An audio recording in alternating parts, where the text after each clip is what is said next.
H- How to change template on Squarespace. Hi guys, welcome back to another video. In this video I'm gonna show you how to change template on Squarespace. So let's get started, let's get into it. First, you all need to do is to open your dashboard of Squarespace. You will see the options here. There's no, I already created a website, but there is no title here. So all you need to do is to go on, click on that, go to your website over here, and it is going to take you to another page. Now you will, on the left side, you will see a lot of different options here, and you can simply click on design, and here we go.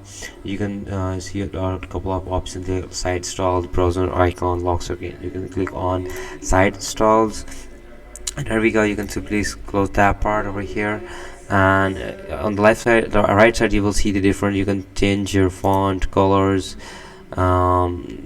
different styles, like over here, animation, spacing, buttons, and image block.